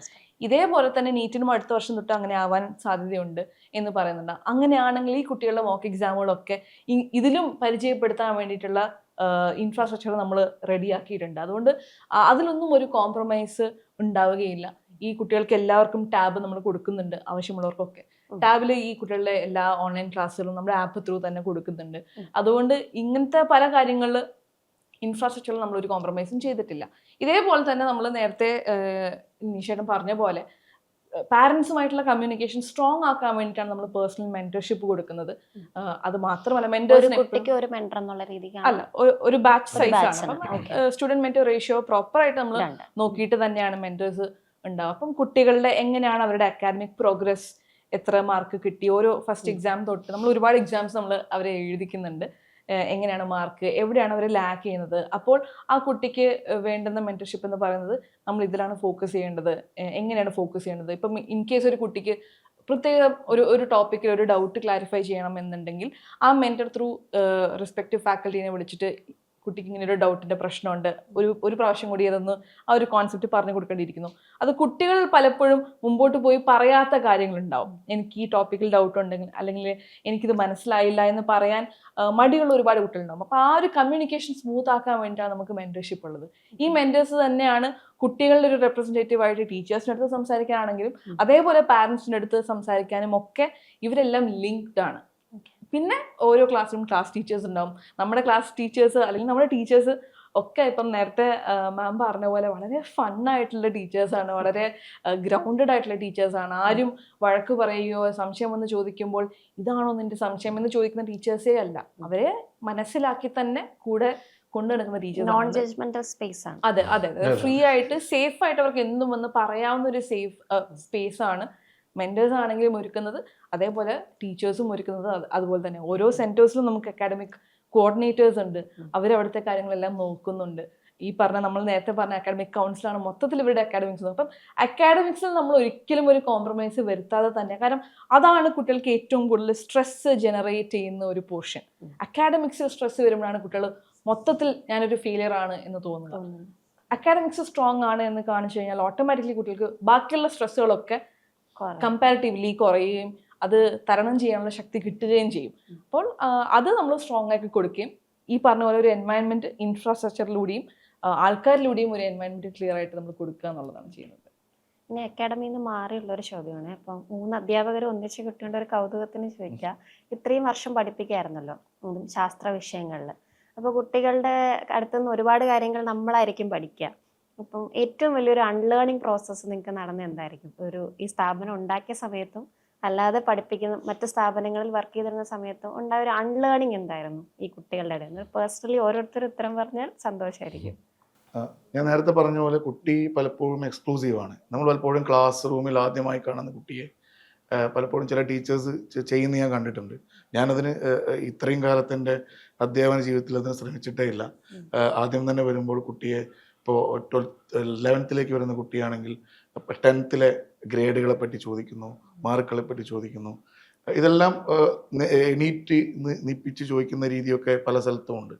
പലപ്പോഴും ഇത്ര ഗ്രേഡൊന്നും ഇല്ലാത്ത കുട്ടിയും ആ ക്ലാസ്സിൽ ഉണ്ടായിരിക്കും. ഈ ചോദിച്ച ചോദ്യത്തിനുള്ള ഉത്തരം എന്ന് പറഞ്ഞു കഴിഞ്ഞാൽ പലപ്പോഴും നമ്മളൊരു ഫൈനൽ റിസൾട്ടിലേക്ക് പോകുന്ന സമയത്ത് നമ്മൾ ആ കുട്ടിയെ അണ്ടർ എസ്റ്റിമേറ്റ് ചെയ്ത കുട്ടിയായിരിക്കും പലപ്പോഴും എന്ത് ചെയ്യുക, മുകളിലേക്ക് കയറി വരുന്നത്. അപ്പോൾ ഒരു കുട്ടിയെയും ഒരു ഘട്ടത്തിലും നമ്മൾ എന്ത് ചെയ്യരുത്, അണ്ടർ എസ്റ്റിമേറ്റ് ചെയ്യരുത്. അവൻ പലപ്പോഴും വന്ന സാഹചര്യങ്ങൾ കൊണ്ടായിരിക്കാം, അവന് കിട്ടിയ ഒരു എക്സ്പീരിയൻസ് കൊണ്ടായിരിക്കാം അവന് മാർക്കുകൾ പലപ്പോഴും ഗ്രേഡുകൾ പലപ്പോഴും കുറഞ്ഞു പോയത്. അപ്പോൾ ഓരോ കുട്ടിയെയും നമ്മൾ ആദ്യമായി കാണുന്ന പോലെ എടുക്കുകയും അവൻ്റെ കപ്പാസിറ്റി അവനിലെല്ലാം ഉണ്ടെന്ന് മനസ്സിലാക്കുകയും അവന് വേണ്ട എല്ലാ രൂപത്തിലുള്ള സഹായങ്ങൾ ചെയ്തു കൊടുക്കുകയും ചെയ്താൽ അവനെ തീർച്ചയായിട്ടും നമുക്ക് ഉയർത്തിക്കൊണ്ടുവരാൻ പറ്റുമെന്ന് തന്നെയാണ് എൻ്റെ ഇത്രയും കാലത്തെ എക്സ്പീരിയൻസ് എനിക്ക് തന്ന ഒരു ലേണിംഗ്. അല്ല, എനിക്കും ബേസിക്കലി നീഷേടം പറഞ്ഞ പോലെ തന്നെയാണ്. എനിക്കൊരു അൺലേണിംഗ് എന്ന് പറഞ്ഞതും ഞാൻ എൻ്റെ ജേർണി തുടങ്ങിയത് ഓൺലൈൻ ടീച്ചിങ്ങിലൂടെയാണ്. അപ്പോൾ നമ്മളൊരു ക്ലാസ്സിലെ എല്ലാ കുട്ടികളും ഈക്വലി നമ്മൾ പറയുന്ന എല്ലാ പോയിന്റുകളും എടുക്കുമെന്നും, അല്ലെങ്കിൽ നമ്മളൊരു കാര്യം പറഞ്ഞാൽ എല്ലാവരും ഒരേപോലെ ആയിരിക്കും എടുക്കുക എന്നുള്ളൊരു തോട്ട് പ്രോസസ്സ് എനിക്ക് ആദ്യം ഉണ്ടായിരുന്നു. പിന്നീട് ഞാൻ പഠിച്ചത്, അതായത് ഇപ്പം മാം ചോദിച്ചത് അൺലേൺ ചെയ്തൊരു കാര്യവും അത് തന്നെയാണ്. ഓരോ കുട്ടിയും വേറെ വേറെ ആണെന്നും അവരൊരു ക്ലാസ്സിൽ വന്നിരിക്കുന്നത് നമ്മളൊക്കെ തന്നെയും ആസ് ടീച്ചേഴ്സ് എത്ര പ്രശ്നങ്ങൾ പുറത്ത് ഉണ്ട് നമ്മുടെ പേഴ്സണൽ ലൈഫിലൊക്കെ, ഒരുപാട് പ്രശ്നങ്ങളൊക്കെ അതൊക്കെ മാറ്റി വെച്ചിട്ടായിരിക്കും നമ്മളൊരു ക്ലാസ് റൂമിലേക്ക് വന്നിരിക്കുക. നമ്മൾ അഡൾട്ട്സ് ആണ്, പക്ഷെ കുട്ടികൾ അങ്ങനെ ആയിരിക്കില്ല വന്നിരിക്കുക. അവരവരുടെ പേഴ്സണൽ എക്സ്പീരിയൻസുകളും അവരുടെ ഇമോഷണൽ ബാഗേജും ഒക്കെ കൊണ്ടായിരിക്കും ഒരു ക്ലാസ് റൂമിൽ വന്നിരിക്കുക. അന്നേരം നമ്മൾ പറയുന്ന ഒരു ചെറിയ തമാശയാവാം, നമ്മൾ പറയുന്ന ഒരു എന്ത് കാര്യമാവാം, അവരെ എങ്ങനെയാണ് എഫക്റ്റ് ചെയ്യുക എന്ന് ചിന്തിക്കാതെ നമ്മൾ ചിലപ്പോൾ പറഞ്ഞു പോകുന്ന ഒരുപാട് കാര്യങ്ങളുണ്ടാവും. അത് ഞാൻ കണ്ടിട്ടുണ്ട്. അപ്പോൾ അത് അവരെ ഒരുപാട് എഫക്റ്റ് ചെയ്യുമെന്നും, അയ്യോ ഞാൻ അതിന് മാത്രമൊന്നും പറഞ്ഞില്ലല്ലോ, എന്തിനാ ഈ കുട്ടി ഇങ്ങനെ വിഷമിക്കുന്നത് എന്ന് ചിന്തിക്കുന്ന ഒരു കാര്യം ഉണ്ടാവും. അപ്പോൾ അവരൊക്കെ ഓരോരോ പല സ്ഥലങ്ങളിൽ നിന്നും പല വീടുകളിൽ നിന്നുമാണ് വരുന്നതെന്നും, ഇൻഡിവിജ്വലി ഓരോ കുട്ടിക്കും ഉണ്ടാകുന്ന പ്രശ്നങ്ങൾ അത് വാലിഡ് ആണെന്നും അതിനെ അക്നോളജ് ചെയ്യണമെന്നും പിന്നീട് ഞാൻ പഠിച്ചിരുന്നു. ഉത്തരങ്ങൾ പറയുന്ന കുട്ടികൾ മാത്രമാണ് സ്മാർട്ട് എന്ന് വിചാരിച്ച് പോകുന്ന ഒരാളല്ല ഇപ്പോൾ ഞാൻ. സൈലന്റ് ആയിട്ട് ഇരിക്കുന്ന കുട്ടിയും, അല്ലെങ്കിൽ നമ്മൾ വിശേഷിപ്പിക്കുമല്ലോ ഫ്രണ്ട് ബെഞ്ചേഴ്സും ബാക്ക് ബെഞ്ചേഴ്സും ഒന്നും തീരെ പഠിക്കില്ല, അവർക്ക് തീരെ ഇൻട്രസ്റ്റ് ഇല്ല എന്ന് വിചാരിച്ചടുത്തുനിന്ന് ഞാൻ അൺലേൺ ചെയ്തൊരു കാര്യം അങ്ങനെ ആയിരിക്കില്ല. ഓരോ കുട്ടിക്കും അവരുടേതായ ആഗ്രഹങ്ങളുണ്ടെന്നും ഓരോ കുട്ടികൾക്കും അവരുടേതായ ഒരു പൊട്ടൻഷ്യൽ ഉണ്ടെന്നും പിന്നീട് ഞാൻ പഠിച്ചു വന്നു. ഇപ്പോൾ എനിക്കത് മനസ്സിലാവും. ഓരോ കുട്ടിക്കും ആഗ്രഹം ഉണ്ടാവും. ആ ആഗ്രഹവും പാഷനുമായിട്ടുള്ള കുട്ടികളെ നമ്മൾ അതേ ഇൻറ്റൻസിറ്റിയിൽ തന്നെ നമ്മൾ കൂടെ സപ്പോർട്ട് ചെയ്ത് കൊടുക്കണം എന്നുള്ളത് ഞാൻ പഠിച്ചു. ഇപ്പോൾ നമ്മൾ ടീച്ചിങ്ങിൽ ഇപ്പോൾ കാണുന്നത്, ഇപ്പോൾ എൻട്രൻസ് ഓറിയൻറ്റഡ് കോച്ചിങ്ങിൽ കാണുന്നത് എക്സ്ക്ലൂസീവ് ടീച്ചേഴ്സും എക്സ്ക്ലൂസീവ് ബാച്ചസും എന്നുള്ളൊരു ശീലം പൊതുവെ കണ്ടുവന്നിട്ടുണ്ട്. അപ്പോൾ പേഴ്സണലി എൻ്റെ ഫാമിലിയുള്ള കുട്ടികൾ കോച്ചിങ്ങിന് പോകുമ്പോൾ അവർ വന്ന് പറഞ്ഞാണ് എനിക്കിത്, അപ്പം ഞങ്ങളെ സാറിനെ കണ്ടിട്ടില്ല, ഞങ്ങളെ ടീച്ചറിനെ കണ്ടിട്ടില്ല എന്ന് പറയുന്നിടത്താണ്, ഓ അങ്ങനെയുണ്ടോ, കാര്യം എനിക്കിതൊരു ഏലിനേറ്റഡ് കാര്യങ്ങളാണ്, എനിക്ക് പറഞ്ഞുള്ള ഒരു തേർഡ് പേഴ്സൺ നെറേറ്റീവ് എനിക്ക് അറിയത്തുള്ളൂ. അപ്പോൾ എങ്ങനെയാ, അപ്പോൾ അങ്ങനെ എന്തെങ്കിലും സിസ്റ്റം ഉണ്ടോ, അല്ലെങ്കിൽ ആ ഒരു ട്രഡീഷനെ ബ്രേക്ക് ചെയ്യാൻ ഫ്യൂച്ചർ ശ്രമിക്കുന്നുണ്ടോ? അതായത് ഞങ്ങളെ സംബന്ധിച്ചിടത്തോളം ഏറ്റവും വലിയൊരു വിഷൻ എന്ന് പറയുന്നത്, അല്ലെങ്കിൽ ഞങ്ങളുടെ ഒരു മോട്ടോ എന്ന് പറയുന്നത്, ഞങ്ങളെ ഭാഗമായിട്ട് വന്ന ഓരോ കുഞ്ഞും ഞങ്ങളുടെ ഫാമിലിയിലേക്ക് വന്ന കുഞ്ഞുങ്ങളാണ്. അപ്പം അതുകൊണ്ട് തന്നെ ആ കുറച്ച് കുഞ്ഞുങ്ങളെ മാറ്റി വെക്കുന്നു, അവർക്കൊരു എക്സ്ക്ലൂസീവ് ആയിട്ടുള്ള ടീച്ചർ, ഇവർ കുറച്ച് പുറകിലുള്ള ആളുകളാണ് എന്നുള്ള ഒരു വിവേചനവും ഇല്ലാതെ ഞങ്ങളുടെ ഭാഗമായിട്ടുള്ള ടീച്ചേഴ്സിൻ്റെ സേവനം, അത് ഞങ്ങൾക്ക് ആ ക്വാളിറ്റി ഉണ്ടെന്ന് 100% ഉറപ്പുള്ള ആളുകളാണ്. ആ ക്വാളിറ്റിയുള്ള അധ്യാപകരുടെ സേവനം മുഴുവൻ കുഞ്ഞുങ്ങളും, ഞങ്ങളുടെ കൂടെ 1000 കുട്ടികളുടെ 1000 കുട്ടികൾക്കും ആ സേവനം കിട്ടണം എന്ന് തന്നെയാണ്. ഒരു തരത്തിലുള്ള ഡിസ്ക്രിമിനേഷനും ആദ്യം മുതൽ ഞങ്ങൾ ചെയ്യില്ല എന്നുള്ള 100% ബോധ്യത്തോടു കൂടി തന്നെയാണ് ഞങ്ങൾ എന്ത് ചെയ്യുന്നത്, കുഞ്ഞുങ്ങളെ ഞങ്ങളെ സ്ഥാപനത്തിലേക്ക് വിളിക്കുന്നത്. കാരണം പലപ്പോഴും പല കുട്ടികളുടെയും പേടി എന്താണെന്ന് വെച്ചാൽ, ഈ പറയുന്ന മാർക്കിനനുസരിച്ച് എനിക്ക് റെസ്പോണ്ട് ചെയ്യാൻ കഴിയുമോ, അല്ലെങ്കിൽ ആ ടീച്ചറെ എനിക്ക് ഫോളോ ചെയ്യാൻ കഴിയുമോ, അല്ലെങ്കിൽ ഈ കുട്ടികളുടെ അതേ നിലവാരത്തിലേക്ക് എനിക്ക് പെർഫോം ചെയ്യാൻ കഴിയുമോ എന്നൊക്കെ പേടിച്ചിട്ടാണ് പലരും എന്ത് ചെയ്യാത്തത്, ഈ മേഖലയിലേക്ക് വരാത്തത്. അവരുടെ ആഗ്രഹങ്ങൾ പോലും മാറ്റിവെക്കുന്നത്. അതുകൊണ്ടാണ് ഞങ്ങൾ ആഗ്രഹമുള്ള ആളുകളെ മുഴുവൻ ചേർത്ത് നിർത്തണമെന്ന് ആഗ്രഹിക്കുന്നതും അവരെ പഠിപ്പിക്കാൻ പറ്റുമെന്നും അവരെ പഠിപ്പിച്ച് റിസൾട്ട് ആക്കാൻ പറ്റുമെന്നുള്ള ബോധം. അതായത് ഇപ്പോഴും ഞങ്ങൾ പറയുന്നത് ഒരു 1ാം റാങ്കിന് വേണ്ടിയിട്ടല്ല അവരെ നമ്മൾ എന്ത് ചെയ്യുന്നത്, പഠിപ്പിക്കുന്നത്. കാരണം അവരുടെ സ്വപ്നം MBBS ആണ്. അത് 1ാം റാങ്ക് കിട്ടിയ, ഇപ്പം നമുക്കറിയാം, നമ്മളിപ്പം മുൻ വർഷങ്ങളിലെ റിസൾട്ട് പരിശോധിക്കുകയാണെങ്കിൽ നിങ്ങൾ പത്രത്തിലൊക്കെ കണ്ടിട്ടുണ്ടാവും, കഴിഞ്ഞ വർഷം 1ാം റാങ്ക് കിട്ടിയ കുട്ടിയുടെ പേര് നീറ്റിലോ ജയിലോ നിങ്ങൾക്ക് അറിയാമോ? ആർക്കും അറിയില്ല. അതൊരു സത്യമാണ്. അത് ആ സമയത്തുള്ള ആ പറയുന്ന ഒരു ഫാമിലി അല്ലെങ്കിൽ ആ സറൗണ്ടിങ്സിൽ മാത്രം അറിയുന്ന ഒരു ഫ്ലെക്സ് വെക്കാൻ പറ്റുന്ന, അല്ലെങ്കിൽ ആ സമയത്ത് മാത്രം ഉണ്ടാവുന്ന ഒരു ഇൻസ്റ്റന്റ് ആയിട്ടുള്ള ഹാപ്പിനെസ് മാത്രമാണ്. പക്ഷെ ഇത് പിൽക്കാലത്ത് അറിയപ്പെടുന്നത് അന്ന് 1ാം റാങ്ക് കിട്ടിയ കുട്ടിയാണ് എന്നെ പരിശോധിക്കാൻ വരുന്നതെന്ന് നമ്മളാരും വിലയിരുത്തുന്നില്ല. ആരാണോ പിൽക്കാലത്ത് നന്നായിട്ട് ക്ലിനിക്കലി നന്നാവുന്നത് അവരാണ് ഏറ്റവും നല്ല ഡോക്ടർ ആവുന്നത്, അല്ലെങ്കിൽ എഞ്ചിനീയർ ആണെങ്കിലും അതേപോലെ തന്നെ ആവുന്നത്. അവിടെയാണ് നമ്മൾ ആക്ച്വലി പാഷനെ പറ്റി സംസാരിക്കുന്നത്. ഈ പാഷനേറ്റ് ആയ ഒരു ഫീൽഡിനോട് പാഷനേറ്റ് ആയ കുട്ടി വരുമ്പോൾ മാത്രമാണ് അവർക്ക് ആ ഫീൽഡിൽ എക്സൽ ചെയ്യാൻ പറ്റുന്നത്, ഈ റാങ്കിനപ്പുറം. അത് ഈ പറഞ്ഞ പോലെ ജാബി പറഞ്ഞ പോലെ റാങ്കിൽ വരണമെന്നില്ല, അതിലേറെ സീറ്റുകൾ ഇവിടെ അവൈലബിൾ ആണ്. ആ കുട്ടിക്കൊക്കെ എന്ത് ചെയ്യാൻ പറ്റും, ഒന്ന് ശ്രമിച്ചു കഴിഞ്ഞാൽ ഇതിലേക്കൊക്കെ ക്രാക്ക് ചെയ്ത് ഈ MBBSയിലേക്കോ അല്ലെങ്കിൽ IITയിലേക്കോ NITയിലേക്കോ പോകാൻ കഴിയും. ഇപ്പോൾ ഈ കുട്ടികൾ ഇപ്പോൾ പ്രൊഫഷണൽ ആയിട്ടുള്ള ഒരു കോഴ്സിലേക്കാണല്ലോ പോകുന്നത്. അപ്പോൾ ഈ പഠിക്കുന്ന സമയത്ത് തന്നെ അങ്ങനെ എന്തെങ്കിലും എക്സ്പേർട്ട് ഗൈഡൻസ് ക്ലാസ്സുകളോ, മീൻസ് ഫീൽഡിലുള്ള ടീച്ചേഴ്സിന്റെ ക്ലാസ്സുകളല്ല, അല്ലാതെ പുറത്തു നിന്നുള്ള എക്സ്പേർട്ട് ആയിട്ടുള്ള കരിയറിൽ എക്സൽ ചെയ്തിട്ടുള്ള ആൾക്കാരുടെ ക്ലാസ്സുകളോ അങ്ങനെ എന്തെങ്കിലുമൊക്കെ പ്രൊവൈഡ് ചെയ്യാൻ ശ്രമിക്കുന്നുണ്ടോ? ഞങ്ങളിപ്പം കഴിഞ്ഞ ആദ്യഘട്ടത്തിൽ വന്ന കുട്ടികൾക്ക് ഇപ്പോൾ ഓൾറെഡി നമ്മളൊരു ഓറിയന്റേഷൻ കൊടുത്തു. അതിൽ 3 സെഷനുകളായിട്ട് നമ്മളിപ്പോൾ ഒരു ഡോക്ടറുടെ എക്സ്പീരിയൻസ് എങ്ങനെയാണെന്നുള്ളത് നമ്മൾ ഓൾറെഡി കൊടുത്തു കഴിഞ്ഞു. അതേപോലെ തന്നെ ഒരു എഞ്ചിനീയർ ഏത് രൂപത്തിലാവണം എന്നുള്ളതിനെ കുറിച്ച് കൊടുത്തു കഴിഞ്ഞു. ഇനി ഒരു മെൻ്റൽ സ്ട്രെസ് ഉണ്ടായി കഴിഞ്ഞാൽ, നമ്മൾ നേരത്തെ പറഞ്ഞു, കുട്ടികളെ സംബന്ധിച്ച് നമ്മൾ വെറുതെ വാക്കുകളിലൂടെ പറയുന്നതല്ല, കുട്ടികൾക്ക് ഇതൊരു നമ്മൾ എത്ര പറഞ്ഞാലും ഇതൊരു സ്ട്രെസ്സുള്ള കോഴ്സ് തന്നെയാണ്. അപ്പം അതുകൊണ്ട് തന്നെ ഇവരെ നമ്മൾ കംഫർട്ട് ആക്കുക എന്നുള്ളതാണ് അവർക്ക് പഠിക്കാൻ പറ്റുന്ന ഏറ്റവും നല്ലൊരു മാർഗം എന്ന് പറയുന്നത്. അപ്പം ത്രൂ ഔട്ട് നമ്മളത് മെയിൻറ്റെയിൻ ചെയ്ത് കൊണ്ടുപോകേണ്ടത്. അപ്പം നമ്മളൊരു ടീമുമായിട്ട് അസോസിയേറ്റ് ചെയ്തു അവർക്ക് സ്ട്രെസ് ഫ്രീ, അതായത് അവരുടെ എത്രത്തോളം അവർക്ക് മെൻ്റൽ സ്ട്രെസ് റെഡ്യൂസ് ചെയ്ത് പഠിക്കാം എന്നുള്ളതിൻ്റെ സെഷൻസ് നമ്മൾ ഓൾറെഡി ഇപ്പോൾ കൊടുത്തു കഴിഞ്ഞു. ഇനി അടുത്ത റൗണ്ടിലേക്ക് നമ്മൾ കൊടുക്കുന്ന അടുത്ത ബാച്ചോട് വന്നു കഴിഞ്ഞാൽ നമ്മൾ ചെയ്യാൻ പോകുന്നത് ഈ പറയുന്ന നീറ്റ് JEE, ഇപ്പം നമ്മൾ പറഞ്ഞു നേരത്തെ, പിന്നെ MBBS എന്ന് പറയുന്നത് പറഞ്ഞു, അതിൻ്റെ താഴേക്ക് ആഗ്രഹിക്കുന്ന കുട്ടികളുണ്ടാവാം. ഇപ്പം നേരത്തെ നമ്മൾ BDSനെ കുറിച്ച് പറയുന്നു, ആയുർവേദത്തിനെ കുറിച്ച് പറയുന്നു, ഹോമിയോ, ഇതൊക്കെ ഡോക്ടേഴ്സ് തന്നെയാണ്. അപ്പം ഇങ്ങനത്തെ അവർക്ക് പോകാൻ പറ്റുന്ന, അല്ലെങ്കിൽ അവർ ആഗ്രഹിക്കുന്ന മറ്റെന്തെങ്കിലും ഓപ്ഷൻസ് ഉണ്ടെങ്കിൽ തീർച്ചയായിട്ടും ഇതിലൂടെ പോകാൻ പറ്റുന്നതിലേക്കും നമ്മൾ എന്ത് ചെയ്യുന്നുണ്ട്, ഗൈഡൻസ് കൊടുക്കുന്നുണ്ട്. പക്ഷെ അതിനപ്പുറത്തേക്ക് ഒരു റിസൾട്ട്, നമ്മൾ വരുന്ന കുട്ടികൾ ഏത് റിസൾട്ടാണോ ആഗ്രഹിക്കുന്നത്, ഇപ്പം മെജോറിറ്റി ആളുകൾ MBBS ആയിരിക്കും ആഗ്രഹിക്കുന്നത്, അതിനുവേണ്ടി പ്രിപ്പയർ ചെയ്ത് കഴിഞ്ഞാൽ ഏത് കോഴ്സിലേക്കും പോകൽ എന്താണ് വളരെ ഈസി ആയിട്ട് നടക്കുന്നതാണ്. അതുകൊണ്ട് തന്നെ ആ ക്വാളിറ്റി കോംപ്രമൈസ് ചെയ്യാതെ നമ്മൾ അത് കൊടുക്കുക തന്നെ ചെയ്യും. ഈ കുട്ടികൾ എക്സിറ്റ് ചെയ്ത് പോകാറുണ്ടോ ഇടയ്ക്ക്? മീൻസ് പല സാഹചര്യങ്ങളും ഉണ്ട്, ചില പറ്റാത്തതുകൊണ്ട്, ആപ്റ്റിറ്റ്യൂഡ് വേറെ ആയതുകൊണ്ട് പോകുന്ന കുട്ടികളെയല്ല ഞാൻ ഉദ്ദേശിച്ചത്. ഞാനൊക്കെ പോയാൽ എന്തായാലും എക്സിറ്റ് ചെയ്യും, അതല്ല ഉദ്ദേശിക്കുന്നത്. അവിടെ അല്ലാതെ മറ്റെന്തെങ്കിലും ജെൻഡർ ഇഷ്യൂസോ അല്ലെങ്കിൽ ഫിനാൻഷ്യൽ ഇഷ്യൂസോ ഇമോഷണൽ ഇഷ്യൂസോ കൊണ്ട് എക്സിറ്റ് ചെയ്ത് പോയ കുട്ടികളെ ഡീൽ ചെയ്തിട്ടുണ്ടോ? തീർച്ചയായിട്ടും. ഒരു റീസെന്റ് ആയിട്ട് ഒരു എക്സാമ്പിൾ ഞാൻ പറയാം. കഴിഞ്ഞ ദിവസം ഒരു കുട്ടി നമ്മുടെ അടുത്ത് വന്ന്, ഈ വർഷം വന്ന കുട്ടിയാണ്, നമ്മുടെ അടുത്ത് വന്ന് കുട്ടിക്ക് പഠിക്കാൻ വേറെ ഈ സയൻസിൻ്റെ മേഖലയല്ല താല്പര്യം, വേറൊരു മേഖലയാണ് താല്പര്യം നമ്മുടെ അടുത്ത് വന്നു. അപ്പോൾ നമ്മൾ ആ കുട്ടിയെ വിളിച്ച് ഇതിൽ തന്നെ സ്റ്റിക്ക് ഓൺ ചെയ്യണമെന്ന് പറയുകയല്ല ചെയ്ത്, കുട്ടിയുടെ പാരൻറ്റിനെ വിളിച്ച്, പാരൻറ്റിന് നിർബന്ധം കൊണ്ട് വന്ന കുട്ടിയാണ്. പാരൻറ്റിനെ വിളിച്ചപ്പോൾ കുട്ടി പറയുന്നു പാരൻറ്റിനെ വിളിച്ചാൽ പ്രശ്നമാണ്, പാരൻറ്റ് നിർബന്ധിച്ച് വിട്ടതാണ്. കുട്ടി നല്ല മാർക്കുള്ള കുട്ടിയുമാണ്, സയൻസ് ഗ്രൂപ്പ് എടുത്ത് മാർക്കുള്ള കുട്ടിയുമാണ്, റിപ്പീറ്റ് ചെയ്യാൻ വന്നതാണ്.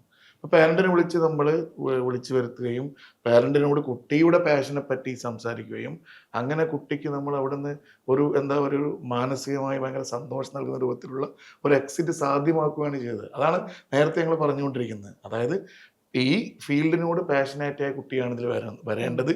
അങ്ങനത്തെ കുട്ടികൾ ധാരാളമുണ്ട്. പക്ഷെ അവർ പലപ്പോഴും ഈ കോഴ്സിൻ്റെ ഈ ഒരു സ്ട്രെസ് ഉണ്ട് എന്നതുകൊണ്ടും, അതുപോലെ വലിയ റാങ്ക് കിട്ടിയാൽ മാത്രമേ അഡ്മിഷൻ കിട്ടൂ എന്നുള്ളതുകൊണ്ടും മാർക്ക് കൂടുതലുള്ളവർക്ക് മാത്രമേ വരാൻ പറ്റൂ. അതായത് മാർക്ക് കൂടുതലുള്ളവരൊക്കെ റിപ്പീറ്റ് ചെയ്യാൻ പോവാ, മാർക്ക് കുറഞ്ഞവർ വേറെ എന്തെങ്കിലും കോഴ്സിന് പോകാൻ ഒരു ട്രെൻഡ്. അപ്പൊ ഞങ്ങൾ പറയുന്നത് ഒരിക്കലും അങ്ങനെയല്ല വേണ്ടത്. മാർക്ക് കുറഞ്ഞവർക്കും ആഗ്രഹം ഉണ്ടെങ്കിൽ പഠിച്ച് റിസൾട്ട് ആക്കാൻ പറ്റുമെന്നുള്ളതാണ് നമ്മളുടെ വിശ്വാസം. മാർക്ക് ഉണ്ടെങ്കിലും പാഷൻ ഇല്ലാതെ കാര്യമില്ല. മാർക്ക് ഒരുപാടുണ്ട്, പക്ഷെ കുട്ടിക്ക് ഈ ഫീൽഡിനോട് പാഷൻ ഇല്ലെങ്കിൽ പിന്നെ അതിൽ വന്നിട്ട് പ്രത്യേകിച്ച് കാര്യമില്ല. കുട്ടിക്ക് അതിൽ എക്സൽ ചെയ്ത് ഒരിക്കലും കഴിയില്ല.